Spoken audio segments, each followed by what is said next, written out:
Hello, and welcome to the Art of Spiritual Living Masterclass, How to Create a Life of Purpose and Joy Through Spiritual Practice. I am so excited to have my dear friend and partner, Dr. Michelle Wolford, on the show today. She's an award-winning naturopathic doctor. How are you? I'm great. How are you doing? Wonderful. I'm so excited you can join me for this amazing experience. Yeah, me too. Yeah. Just to read a little bit about Dr. Michelle. Dr. Michelle Wolford was awarded Best Naturopathic Doctor in Encinitas, California, 2015. She successfully run a private practice in Encinitas for the last 7 years, treating children and adults for a variety of acute and chronic conditions all over the world. She's been a guest speaker at medical schools, on several radio, blog spot, and TV programs, in addition to being a guest writer for the Journal of Alternative Medicine.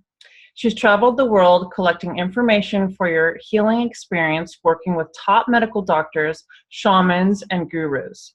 She has a remarkable way of intertwining her Western medical training and knowledge and her profound Eastern medical training and nutrition, body movement, meditation, breath work, and spirituality. To learn more about Dr. Michelle Wolford, you can visit her website at www.lifeinmotionmed.com.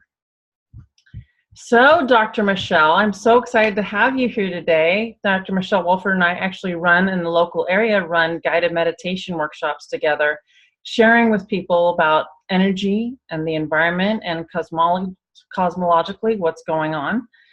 So why don't you tell the audience about yourself and how you became passionate about helping others? Well, I guess for most of us, it starts with a personal story, as you know. And I was a junior Olympian gymnast and a college athlete. And I had an injury that was just not wanting to fully heal itself. So I spent about 4 years working with my orthopedist. And we couldn't seem to get me better. I spent 4 years in physical therapy. And then he was like, you should try acupuncture. And I started doing acupuncture, and I had massive release of energy in my physical body. It was the first time I really understood that. Growing up in Texas, I was very much just, your standard American thinking. And those experiences with acupuncture really opened my mind up to just a big question mark of what else is out there from healing modalities and what else is there to life in the body and self-expansion. And from there, I ended up learning about naturopathic medicine and kind of journeyed down a little bit of a trail to get to naturopathic medical school myself. Beautiful. I think it's incredible what you do for people and that you provide this alternative way of living a healthy lifestyle, and treating them through natural remedies, Mother Earth's remedies, and really supporting their journey in self-healing, which I think is just the best way to go myself. So thank you very much for your work. Yeah. So a question I have for you, since you're, busy in your practice day in and day out, and then you've got all these other projects going on, what is your spiritual daily practice that keeps you in alignment with your highest purpose and feeling great and being able to shine your light for all your patients and everyone you're working with? Yeah, of course. So, I think having a structure and then being able to flow within that structure is really healthy for most. So quite honestly, I get up every morning, and one of the first things I do is I just kind of smile to myself, and I think about how amazing my sleep was and how amazing the day is going to be.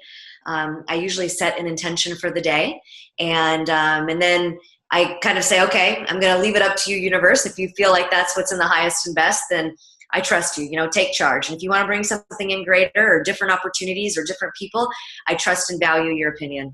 And so that enables me to kind of let go of that expectation so I can truly be open above and beyond my own, intentions. And then I usually go to yoga, or I go play volleyball in the morning, or tennis, or I'll go for a run. And when I get home, I make a very nourishing smoothie with all organic foods. And some people wouldn't think that's part of a spiritual practice, but I definitely think it is, just because, you're wanting to nourish your body. And the more that you feel happy and fulfilled and embodied in your physical vehicle, I think the greater you can actually channel information or connecting with your intuition, and you just feel healthier. So you're acting from a place of expansion versus a place of fear, or just not feeling that great. From there, I do a 10-minute meditation, and then I head to work. And I do another 10-minute meditation with my staff and intention setting with my staff every morning. And then I see patients and I serve people from 9 to 6 every day. On lunch, I try to get my bare feet in the grass just to connect back in with the vibration of earth. And after work, I either move my body again, connect in with my family and my partner, make another nourishing meal, take remedies if it's in alignment with what I need. And sometimes I get that evening meditation in for another 10 minutes, but not always. But then again, I usually say some sort of gratitude prayer just for the day and what the day is to come. That sounds like an incredible lifestyle. So fulfilling and healthy. And I love the idea of, the green drink in the afternoon, kind of to replenish your body, because truly you are what you eat. Oh, so that's a huge piece of staying in alignment with your highest purpose and allowing that, natural flow of energy and intuition to come through, because your cells need to be ready for taking on that energy and being open to new ideas and things. And if you're not feeling good, then you're not going to be open to anything. No, for sure. I mean, I didn't add this piece in, but every morning I do dry skin brush because it moves the lymphatic system. Mm-hmm. Our lymphatic system is like the drainage pipes of our body. And so there are times when I'm on remedies to just support whatever organ system needs to go through like a drainage or a healing process. And then obviously there's times where I'm not. But every morning I do dry skin brush just to make sure that my lymphatic system is constantly moving my own internal toxic load. And then every evening I do a castor oil pack to make sure that my liver is also moving through that phase 1, phase 2 detox every night while I'm sleeping and while my body's healing and regenerating. So yeah, it's very important. That's self-healing at its best right there. That's incredible. Those are wonderful tools for everyone listening. So thank you very much for that. Yeah.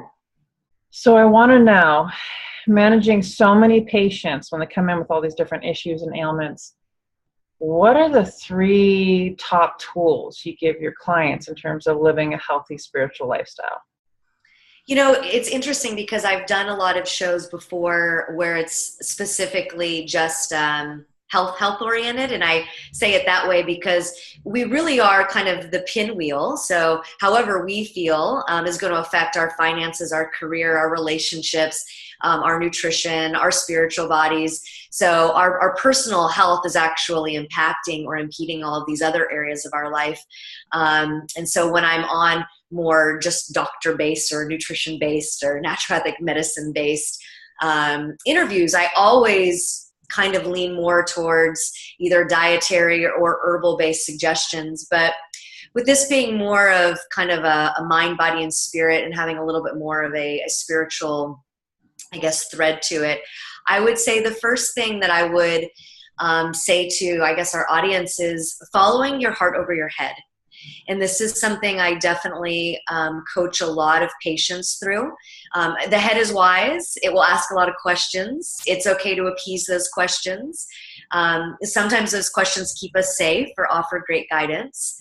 But I really encourage people to be brave and to acknowledge their fears and move through them as they are guided. And where this ties back into health is I feel that when your organ systems are in its healthiest state, then you're having a clear conversation internally and there's less interception. So that would be the first. Oh, less congestion internally. I love that. More coherence of the cells, right? Yeah, for sure. Okay. Second one. Let me think. I think this kind of goes back, it ties in a little bit to what I've already said. You are the pinwheel of your life. So if you're not healthy, the other aspects of your life will not be as healthy. So really defining what health means to you, I think, is super important. And so that you can align yourself with a health coach, a naturopathic doctor, a nutritionist, a chiropractor, all of these different healing tools and modalities that you're resonating best with, and that you feel your body needs to continue supporting your growth, your abundance, your discharging. I love our world, but our world is more of a toxic world than it ever has been. And so just acknowledging what we come into contact with on a day-to-day basis. And even if you live a perfect life, our own cells go through their own version of pooping and peeing. And so we have to make sure that the body is eliminating appropriately. So I would say drainage therapies. That's kind of my main modality, which is a combination of plant-based medicine and homeopathy. And I do a lot of nutraceutical stuff in there as well, intertwined. But it really teaches the cells to dump that which no longer serves them so that they can draw in all of their nutrients and continue going through their own life-death cycle.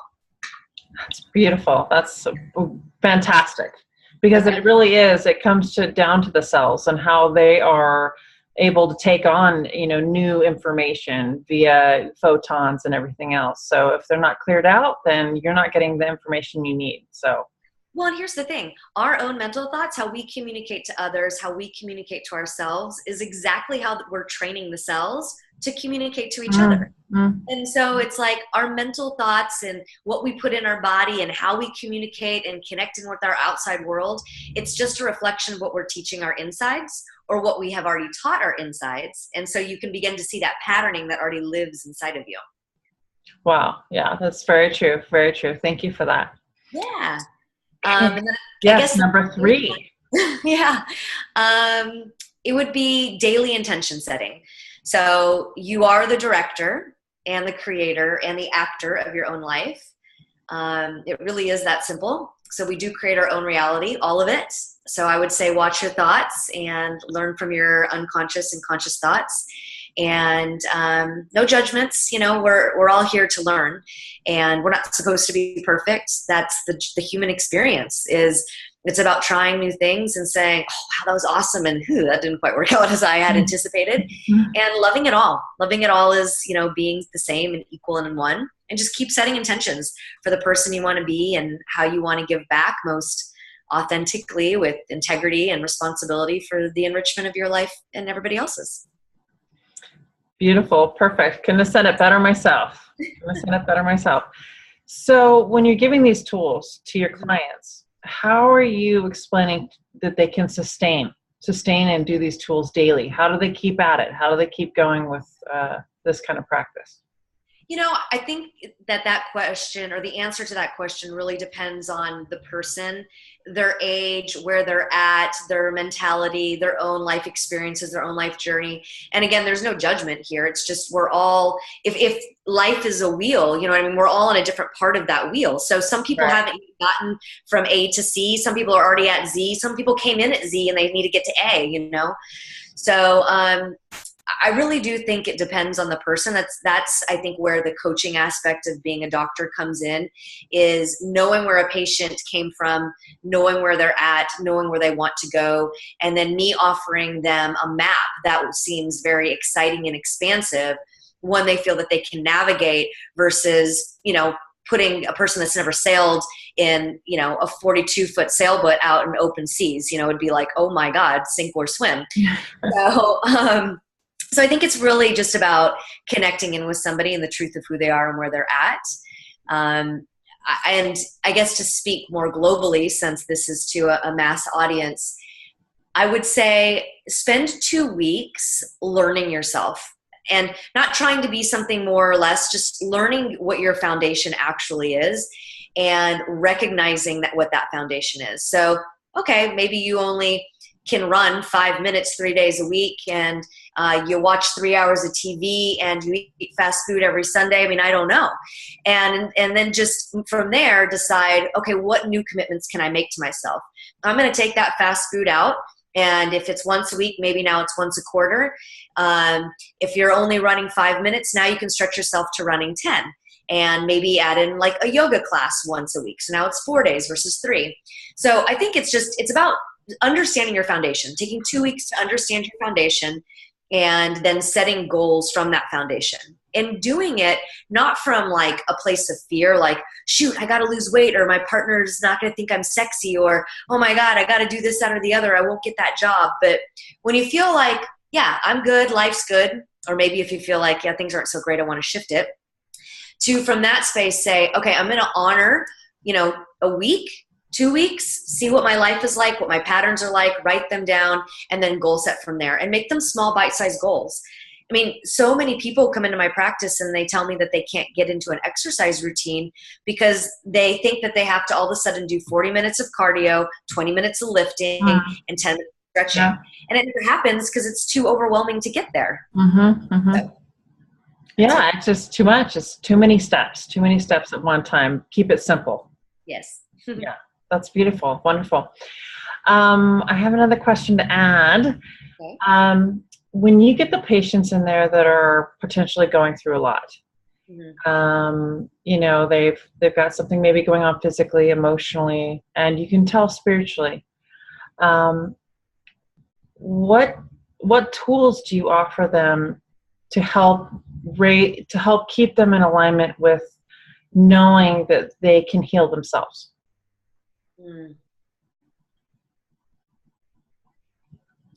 I'm taking a moment to just reflect on a couple patients because, you know, I treat anything from newborn babies to people with cancer. And, you know, that again is a very personal question that I think is different per person. But I think the biggest thing is reminding them that they are here for a purpose. And if you can help somebody find their purpose and remember their purpose, it overshadows everything. You know, it starts to overshadow what feels like the darker moments. You know, the moments where you're like, I have this diagnosis, or I'm in pain, or, you know, my partner left me, or I have a child that just died. I mean, I've, you know, seen and heard and experienced a lot in my practice. And when people can remember the truth of who they are and why they're here, it helps them want to stay on purpose. And so I think that becomes a conversation piece. And then I offer like a flower essence, like a personalized flower essence, where they can take something that's kind of speaking to their etheric space. And also by taking it, they consciously are reminding themselves of who they are and why they're here.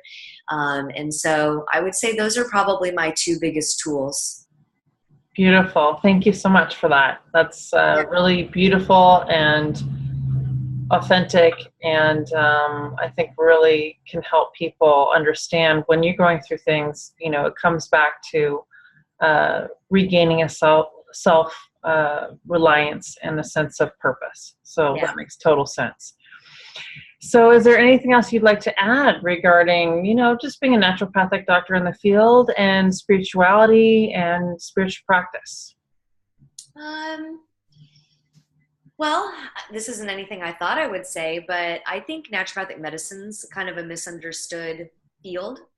And, you know, sometimes I guess that it's like, oh, you know, it kind of hurts my heart a little bit. I don't think that everybody realizes the extent of the education that we have. I mean, we have full medical school training, and integrated into that are all of these ancient principles of Ayurvedic medicine and Chinese medicine and botanical medicine and homeopathy. And it's not that I think people talk ill of it. It's more that I think people don't really know what it is or the power of it. And, you know, I would just love to answer any questions that people have, you know what I mean? Or if, you know, I don't know if people ever write into your show, but I would love to be able to educate people more on the beauty of it. You know, I mean, we are trained to look at the body allopathically, so like your Western MDs, and from the Eastern perspective. And to me, that's why I fell in love with it. Is the root of modern medicine is really naturopathic medicine. We've just evolved so much into specialties that we've lost sight of the whole picture. And naturopathic medicine is about the whole person and every aspect of your life and what it means to stay balanced. And staying balanced is beyond just your physical health. And, you know, and not to talk ill or anything of allopathic medicine. I mean, allopathic medicine is incredible. The strides that they have made, the things that they have learned, you know, how they help people. But pharmaceutical care and surgeries are in place for, you know, emergencies. They weren't put in place to sustain, you know, to sustain us. You know, they were put in place to say, oh my gosh, we're not going to honor the physiology of the body. We need to change the physiology of the body, and it's going to buy you time to actually get to look at what it is you need to look at, to change your lifestyle, to connect in with those emotions, to change your eating habits, to actually do the healing process. And so, that is the gift that naturopathic doctors can really offer is, how can I get you from point A to point B as smoothly and gracefully as possible and keep you at point B and keep you moving along further without any sort of strong, anything that's like not honoring the physiology of the body and making things happen. Do you know what I mean? It's honoring you. Absolutely. What I'm hearing from you is that it's really more about mind, body, spirit. It's the whole being. The naturopathic doctor works on helping and supporting healing the entire being. Yes. And that's what makes it different than just the Western medicine that's focused on surgery and the physical body and what's happening in the physical body. You connect it to what's happening to mind and spirit, not just in the body, and heal from that space. And you also teach people tools on self-healing. And I know that you refer them out to all different other kinds of healers, acupuncture, chiropractic, whatever they need to heal any aspect of their whole being, which I think is just beautiful and remarkable. Yeah. Well, and that's what's going to create that lasting shift. I mean, the body only shows us a sign or symptom because it's trying to talk to us. And if each cell had a loud voice, and maybe with some of us the cells do, but if each cell had a loud voice, it's going to talk to you like a kid and say, hey, this isn't working for me. I don't like this. Don't do this anymore. And we've been conditioned to ignore those. And by, living on a pharmaceutical, you keep silencing those cells even more. And whatever that cell was trying to tell you behind the scenes, it's going to say, hey, you over there, hey, kidneys, can you kick in? Because I need someone to pay attention to me. So it will move to a different part of the body to keep trying to convey its message. Yeah, that's very important to know. Those signals are critical, right? And that's also tying in the spiritual. That's presence. Yeah. If you have presence and awareness and mindfulness, you will feel those things in the body. You'll recognize those things in the physical body, and you'll listen. You want to know why you're in pain. You want to know why your stomach's in discomfort or your lower back hurts. You want to remedy these things. So this was a beautiful, beautiful interview today, my dearest friend, Dr. Michelle. And one last thing, why don't you tell everyone what you're offering as a free gift? Oh, okay. So it's actually a quiz, and it's very quick, but it basically runs through the different organ systems. So people can kind of read the different symptoms to see maybe which organ system is predominantly out of balance for them. And the other half of the quiz is a balanced wheel, and then you can rate your balanced wheel. So you can look at your finances, your career, your romantic life, your health, your spirituality, and it will end up creating like my kidneys out of balance, and I have a lot of fear in my life, and and it's around finances. And so it'll end up correlating for you the organ system that is out of balance and with what aspect of your life, so that you can you can provide tools of like meditations and food and body movement and breath work to help shift that back into balance. That's awesome. What a great, I want to do it. Yeah. Hey, I'm going to use your free gift. I'm going to try it out. Okay. That's really awesome. That's great. So there you have it, everyone. It's like a one-stop shop, mind, body, spirit, soul, with Dr. Michelle Wolford. She's got all the Western medicine training. Then she brings the Eastern integration of all her master training there. So I think it's phenomenal what you do. Thank you so much for everyone you serve around the world. And I highly recommend everyone go to her website. It's lifeinmotionmed.com. This woman is all about being in motion. She's a very, very, very busy doctor. She keeps herself extremely busy. With that being said, thank you again so much, Dr. Michelle. And I hope everyone really enjoyed this interview. A lot of really meaty, beautiful information where science crosses spirituality, so important. And everyone stay tuned for other interviews coming up. And I hope you all have a wonderful day and take care.